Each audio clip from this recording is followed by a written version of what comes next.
नमस्कार. सर्वांचं BTS education चॅनलमध्ये सहर्ष स्वागत आहे. आजच्या व्हिडिओमध्ये आपण इयत्ता 5वी आकारिक मूल्यमापन चाचणी क्रमांक 1 विषय मराठी प्रश्नपत्रिका उत्तरासह पाहणार आहोत. त्या अगोदर आपण भारताची महिला धावपटू तिचा थोडक्यात जीवन प्रवास पाहणार आहोत. सावरपाडा एक्सप्रेस कविता राऊत. दुर्गम भागातील रस्ते म्हणजे मातीचा धुराळा. पाण्यासाठी वणवण करणे हा रोजचा दिवस.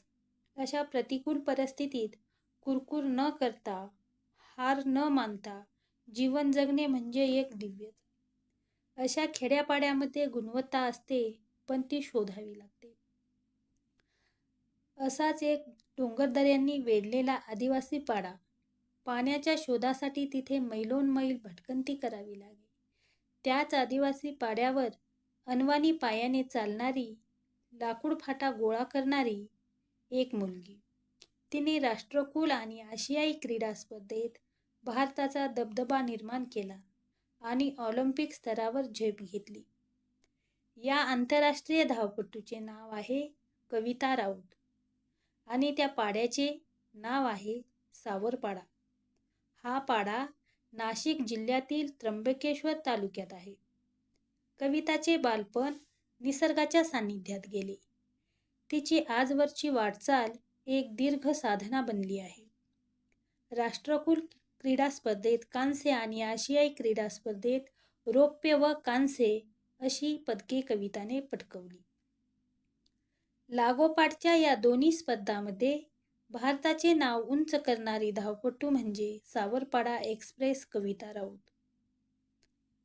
चीनमधील गुआंगझू येथे झालेल्या आशियाई क्रीडा स्पर्धेत 10,000 मीटर धावण्यात कविताने सुवर्ण पदक अवघ्या सेकंदाने हुकले. पण त्या प्रसंगी कविताची समजूत तिच्या आईने काढली. आईच्या शब्दांनी कविताला दिलासा मिळाला. अवघ्या 4थी शिकलेली आईच्या समंजस्य शब्दांनी कविताला आजवर अनेक कठीण प्रसंगी आधार दिला आहे.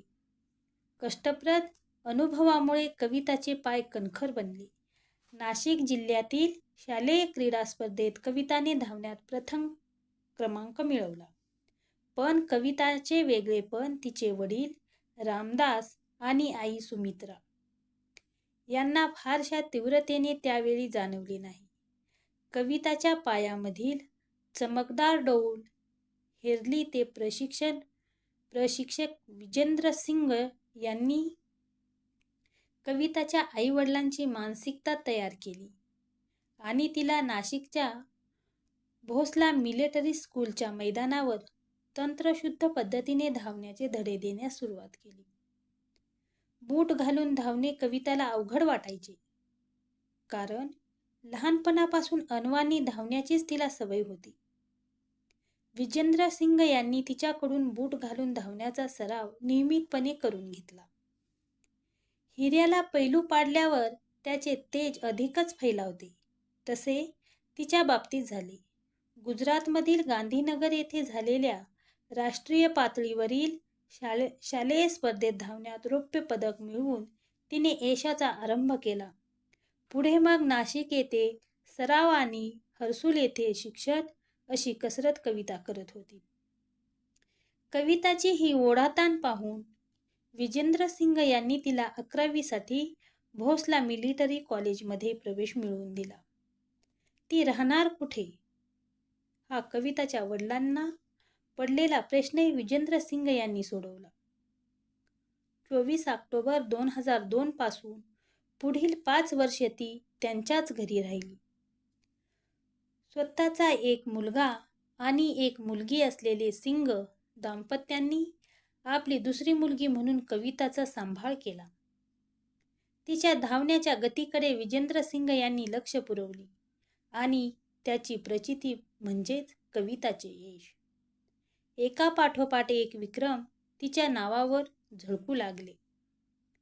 कविताच्या यशामुळे हर्सुल, सावरपाडा या भागास नवीन ओळख मिळाली. आज केवळ राऊत कुटुंबालाच कविताचा अभिमान वाटतो असे नाही, तर संपूर्ण हर्सुल परिसराची हीच भावना आहे. नवी दिल्लीतील राष्ट्रकुल स्पर्धेत कविता जिंकल्याचे जाहीर होताच हर्सुल सावरपाडा येथे जणू काही दिवाळी साजरी झाली होती. स्पर्धेत विजयी झाल्यानंतर कविता आपल्या गावी येणार म्हणून सकाळपासून जो तो स्वागताच्या कामात गुंतला होता. कविताचे कौतुक करण्यासाठी गावोगावचे लोक हजारोंच्या संख्येने उपस्थित झाले होते.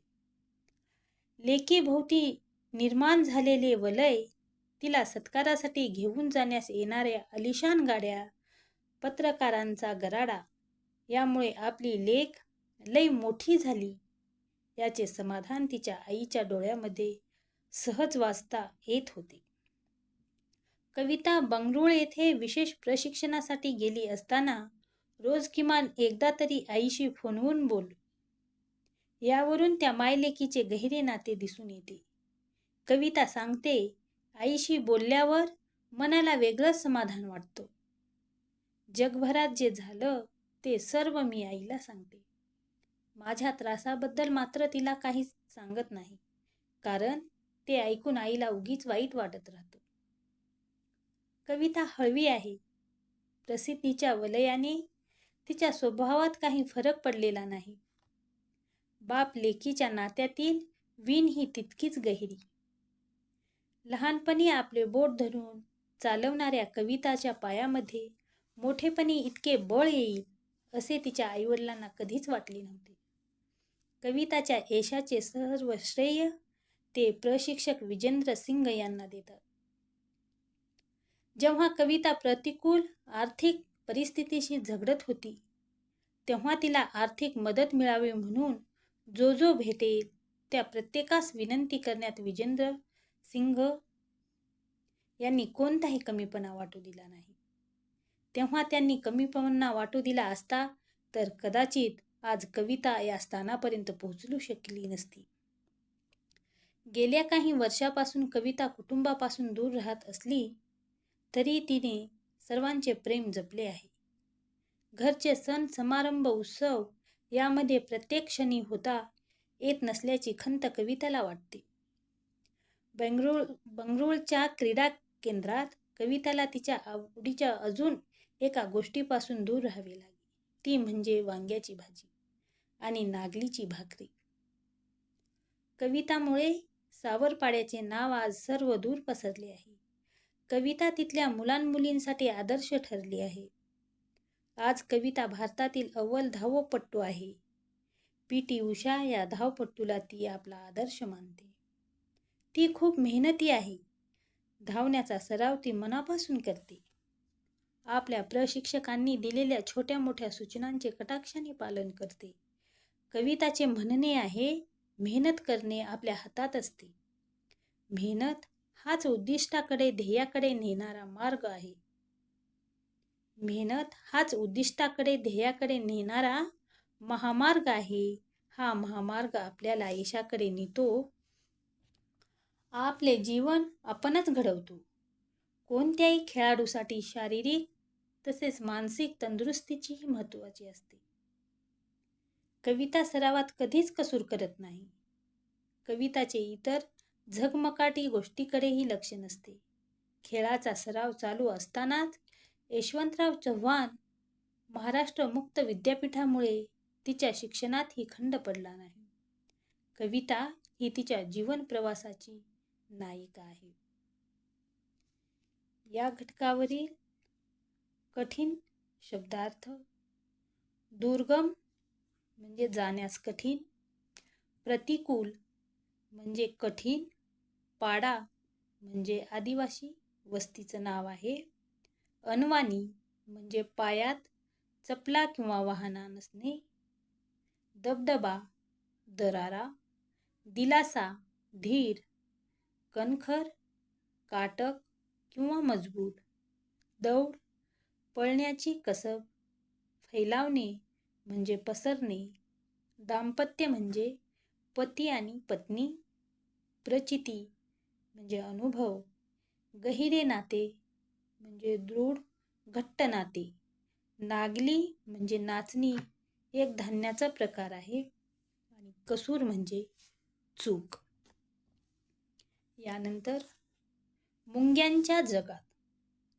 मुंगी हा शब्द उच्चारताच आपल्या डोळ्यासमोर मुंग्यांची लाईन येते.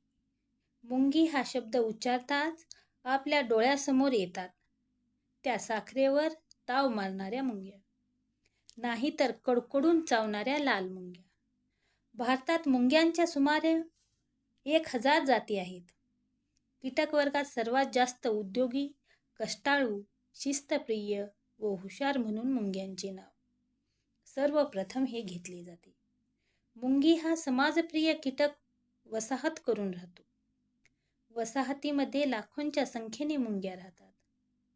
प्रत्येक वसाहतीत अनेक कामकरी मुंग्या, एक किंवा काही राणी मुंग्या आणि काही नर मुंग्या असतात. मुंग्या एकमेकांशी बोलत असतील का? कशा प्रकारे बोलत असतील? एका मुंगीला सापडलेला अन्नाचा साठा इतर मुंग्यांना कशा प्रकारे माहीत होतो? असे नाना प्रश्न आपल्याला पडतात. आपण एकमेकांशी संवाद करतो. आपण एकमेकांशी संवाद साधतो. माणसाप्रमाणे मुंग्या नक्कीच बोलत नाहीत. निसर्गाने प्रत्येक सजीवाला संवादाकरता विशिष्ट सोय करून दिली आहे. मुंग्यांना सुद्धा एकमेकांशी संवाद साधण्यासाठी निसर्गाने अशी सोय केली आहे. मुंग्या वेगवेगळ्या कारणासाठी वेगवेगळ्या रासायनिक गंधकणांचा उपयोग करतात. एखाद्या मुंगीला अन्नाचा साठा सापडला की ती आपल्या वसाहतीकडे परत येताना त्या मार्गात आपल्या शरीरातून विशिष्ट प्रकारचे गंधकण सोडत येते. मुंग्या हे गंधकण फक्त अन्नाचा साठा मिळवल्यावरच सोडतात, इतर वेळेस नाही. मग इतर मुंग्या मिशांच्या साह्याने या गंधकणांचा माग काढत अन्नसाठ्यापर्यंत पोहोचतात. म्हणून आपल्याला मुंग्या नेहमी रांगेने चाललेल्या दिसतात. आपल्याला सगळ्या मुंग्या सारख्याच दिसतात. पण एखादी मुंगी आपल्याच वसाहतीमधील आहे की दुसऱ्या वसाहतीमधील आहे हे मुंग्यांनाच ओळखता येते. वेगवेगळ्या वसाहतींच्या मुंग्यांना विशिष्ट असा गंध असतो. मुंग्या मिशांच्या साह्याने तो गंध ओळखतात. रांगेत जाणाऱ्या 2 मुंग्या एकमेकांना कधी कधी भेटतात, दिसतात, त्यामागे हेच कारण आहे. एखादे संकट आल्यावर मुंग्या लगेच एकमेकांना सावध करतात. यासाठी मुंग्या वेगळ्या प्रकारचे गंधकण बाहेर सोडतात. या गंधकणांचा सुगावा लागताच इतर मुंग्या त्या मुंगीच्या मदतीसाठी ताबडतोब धावत येतात. त्याबरोबर सावधतेचा इशारा देणारे गंधकण सुद्धा हवेत सोडतात. त्यात एखाद्या मुंगीला चिरडले तर या गंधकणांचा परिणाम अधिक तीव्र होतो. अशा वेळी अधिक प्रमाणात हे गंधकण सोडले जातात. संदेश पोहोचविण्याच्या दृष्टीने मुंग्या आपल्या शरीराच्या पृष्ठभाग देखील घासतात. त्यातून येणाऱ्या आवाजाच्या साह्याने त्या आपल्या वसाहतीमधील इतरांना संदेश देत असतात. निरनिराळ्या प्रकाराने मुंग्या एकमेकांशी संवाद साधतात. स्वतःचे आणि वसाहतीचे संरक्षण करण्यासाठी मुंग्या नेहमी तत्पर असतात. स्वतःच्या किंवा वसाहतीच्या संरक्षणासाठी काही मुंग्या कडकडून चावा घेतात. काही मुंग्या विषारी दंश करतात तर काही विशिष्ट अंमलाचा फवारा शत्रूवर सोडतात. नकळत एखाद्या वेळेला लाल मुंग्यांच्या वसाहतीवर पाय पडल्यास काय होते हे तुम्हाला सांगण्याची गरज नाही. वसाहतीवर संकट आणणाऱ्या मोठ्या शत्रूला सगळ्या मुंग्यांनी मिळून चावा घेतला की त्याला तेथून पळ काढावाच लागतो. काही जातींच्या मुंग्यांना दंश करण्यासाठी सुईसारखी योजना केलेली असते. दंश करताच प्राण्याच्या शरीरात विष सोडले जाते. या विषाचा मोठ्या प्राण्यावर फारसा प्रभाव जाणवत नाही, परंतु अशा अनेक दंशाचा होणारा दाह त्या प्राण्याला वसाहतीपासून दूर करण्यात यशस्वी ठरतो. या मुंग्यांचा प्रभाव हाणून पाडणारे त्यांचे बरेच शत्रू देखील आहेत. अर्थातच निसर्गाने निर्माण केलेल्या अन्नसाखळीचा हा एक भागच आहे. हे आपल्याला कसे विसरून चालेल? अशा या उद्यमशील, शिस्तबद्ध, सामाजिक जीवन जगणाऱ्या मुंग्याकडून बरेच काही शिकण्यासारखे आहे. या घटकावरील कठीण शब्दार्थ: वसाहत, राहण्याचे ठिकाण किंवा वस्ती. गंध म्हणजे वास. माग काढणे म्हणजे शोध घेणे. सुगावा लागणे म्हणजे शोध लागणे. तत्पर असणे म्हणजे तयार असणे.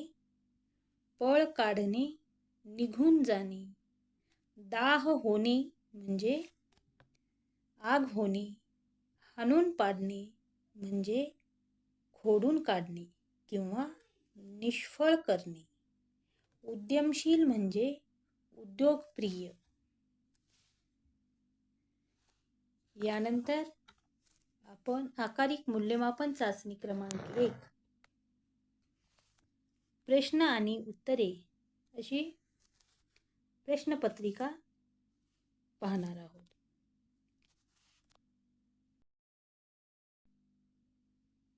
येथे शाळेचे नाव, त्यानंतर इयत्ता 5वी, विषय मराठी, गुण 20 मार्कासाठी आहे. येथे विद्यार्थ्याचे नाव आणि हजेरी क्रमांक लिहायचा आहे. प्रश्न पहिला अ. एका वाक्यात उत्तरे लिहा. नंबर 1. कविता कोणत्या धावपटूला आदर्श मानते? उत्तर आहे कविता पी.टी. उषा या धावपटूला आदर्श मानते. 2 नंबर. मुंग्या गंधकण केव्हा सोडतात? उत्तर आहे अन्नाचा साठा सापडल्यावर इतर मुंग्यांना त्याबद्दल माहिती देण्यासाठी मुंग्या गंधकण सोडतात. 3 नंबरचा प्रश्न. माहेर या कवितेत कोणत्या नदीचा उल्लेख केलेला आहे? उत्तर आहे माहेर या कवितेत तापी नदीचा उल्लेख केलेला आहे. 4 नंबर. जंगलात कोणते प्राणी धोक्याची सूचना देतात? उत्तर आहे जंगलात लंगूर, माकड, हरिण, सांबर यासारखे प्राणी धोक्याची सूचना देतात. नेक्स्ट प्रश्न आहे प्रश्न पहिल्यामध्ये ब. 2-3 वाक्यात उत्तरे लिहा. 1 नंबर. वाघाचे क्षेत्र कशावरून ओळखता येते? उत्तर आहे वाघ आपल्या विष्ठेच्या गंधावरून व झाडावर आपल्या नखांच्या खुणा करून आपले क्षेत्र निश्चित करतो. या गंधावरून व खुणांवरून वाघाचे क्षेत्र ओळखता येते. 2 नंबर. कविता विजेंद्र सिंग यांच्या घरी का राहू लागली?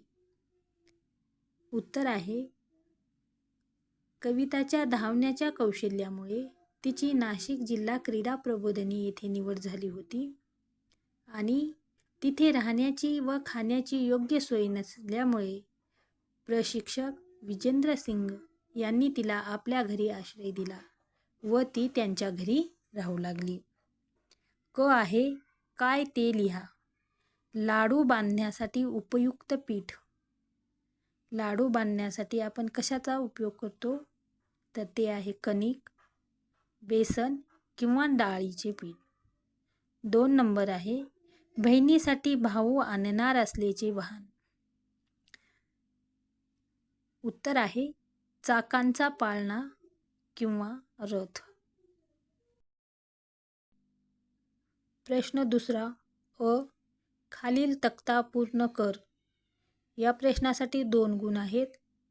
तक्ता दिलेला आहे, त्यात वाक्य दिलेले आहेत 2 आणि त्या वाक्यातील नामे ओळखायची आहेत.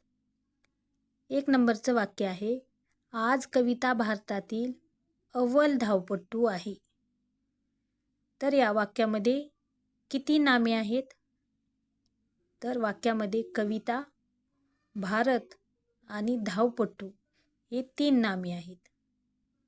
2 नंबरचा प्रश्न आहे आंब्याच्या झाडावर कैऱ्या लटकत होत्या. या वाक्यामध्ये किती नामे आहेत? आंबा, झाड आणि कैऱ्या हे 3 नामे आहेत. प्रश्न दुसऱ्यामध्ये ब प्रश्न आहे खालील वाक्यातील सर्व नामांना गोल किंवा ठळक करा. 1 गुणासाठी प्रश्न आहे. तर वाक्य आहे, हसीना खूप हुशार आहे. ती रोज शाळेत जाते. सर्व नामाला गोल करायचं आहे. तर यात उत्तर आहे, ती हे एक सर्वनाम आहे. ती या सर्वनामाला गोल किंवा अंडरलाईन करायची. प्रश्न दुसऱ्यामध्ये क नंबरचा प्रश्न आहे, खालील शब्दांचे समानार्थी शब्द लिहा. 2 गुणांसाठी प्रश्न, 2 समानार्थी शब्द दिलेले आहेत.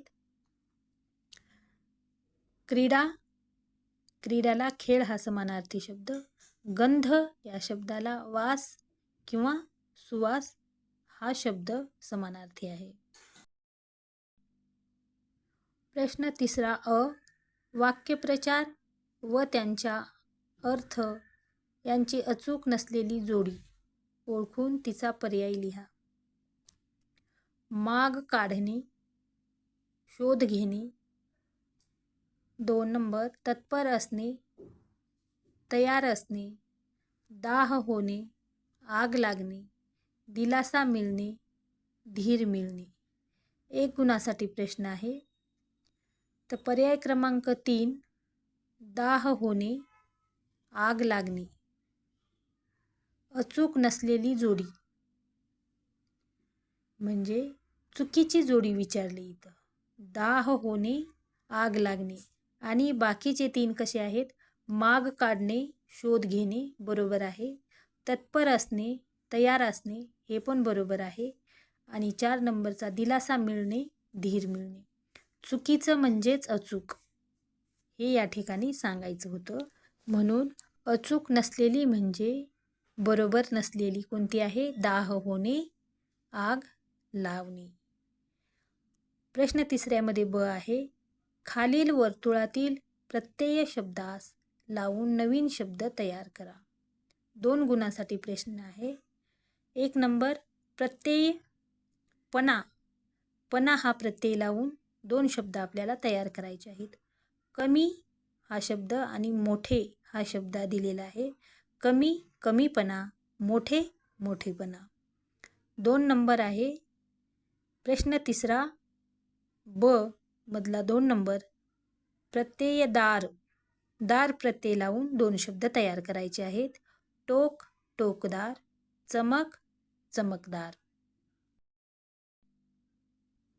प्रश्न दुसऱ्यामध्ये क आहे, तुझे स्वतःचे नाव लिही व त्यातील अक्षरापासून किमान 2 नवीन नावे तयार कर. 2 गुणांसाठी प्रश्न आहे. उदाहरणार्थ, रमेश या नावावरून दुसरं एक नाव तयार करायचं, ते रमण. स्वतःचं नाव लिहायचं आणि त्या नावाच्या अक्षरापासून एक अक्षर घ्यायचं आणि त्यातून नवीन नाव तयार करायचं. उदाहरणार्थ, जयेश, ज वरून जयंत. यशोधन, तर यशोधन श वरून शंतनू. असं विद्यार्थ्यांनी स्वतःच्या नावावरून अचूक शब्द तयार करायचा आहे. ही झाली 20 गुणांची प्रश्नपत्रिका. सराव पेपर आकारिक मूल्यमापन चाचणी क्रमांक 1 सन 2026-27 इयत्ता 5वी विषय परिसर अभ्यास 20 गुणांची प्रश्नपत्रिका उत्तरासह पाहणार आहोत. प्रश्न 1 अ, रिकाम्या जागी योग्य शब्द लिहा. 1 नंबर, पृथ्वीच्या सूर्याभोवतीच्या फिरण्यास डॅश डॅश म्हणतात. पृथ्वीच्या सूर्याभोवतीच्या फिरण्यास परिभ्रमण म्हणतात. 2 नंबर, डॅश डॅश वायू सूर्यापासून येणारे घातक अतिनील किरण शोषून घेतो. ओझोन वायू सूर्यापासून येणारे घातक अतिनील किरण शोषून घेतो. 3 नंबर, आपण वापरतो ती दिनदर्शिका डॅश डॅशवर आधारित असते. आपण वापरतो ती दिनदर्शिका इसवी सनावर आधारित असते. 4 नंबर, सामाजिक जीवनात सर्वांना डॅश डॅशची गरज असते. सामाजिक जीवनात सर्वांना सहकार्याची गरज असते. हे प्रश्न 5 गुणांसाठी होते. प्रश्न पहिला ब. आकृती पूर्ण कर.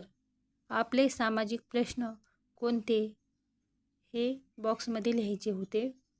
निरक्षरता, भ्रष्टाचार किंवा दारिद्र्य, बालविवाह आणि अंधश्रद्धा.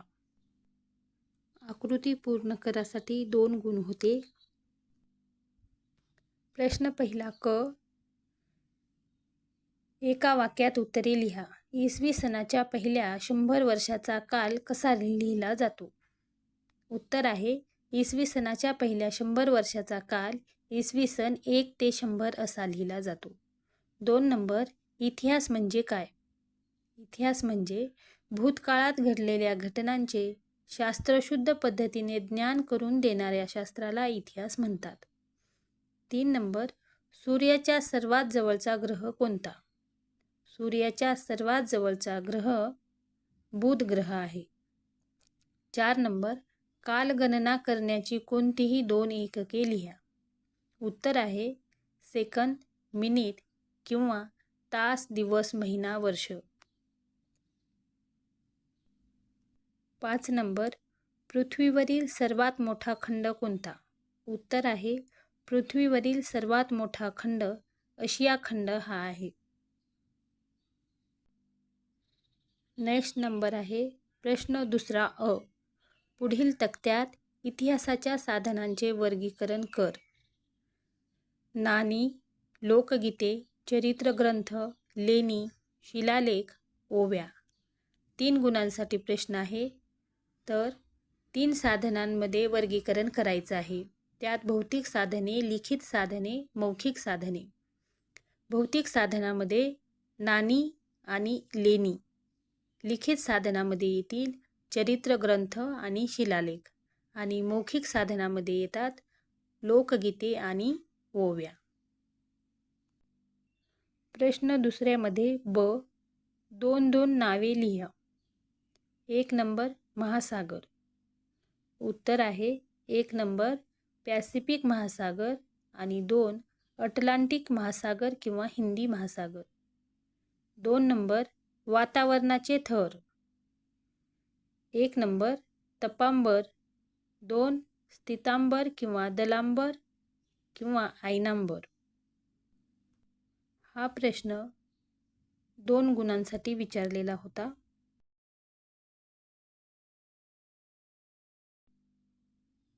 प्रश्न दुसऱ्यामध्ये क. खालील घटकांचा वापर करून अन्न साखळी तयार कर. त्यामध्ये दिलेलं आहे बेडूक, घार, अळी, साप आणि गवत. तर यांची अन्न साखळी अशी बनते. सुरुवातीला गवत, अळी, बेडूक, साप आणि घार. हा 1 गुणांसाठी प्रश्न आहे. नेक्स्ट आहे ड. शालेय परिपाठाच्या वेळी शाळेने तयार केलेला कोणताही 1 नियम लिही. 1 गुणांसाठी प्रश्न आहे. तर याचं उत्तर आहे परिपाठाच्या वेळी सर्वांनी शांततेत व शिस्तीत एका रांगेत उभे राहावे. प्रश्न दुसऱ्यामध्ये ई. चित्रातील अंतराळवीराचे नाव लिही. वेगवेगळ्या अंतराळवीराचे नाव इथे फोटो दिलेला असतो. ते फोटोचं कोण आहे ते नाव लिहायचं असतं. तर इथं फोटो सरावासाठी प्रश्नपत्रिका दिली आहे, ती सोडवा.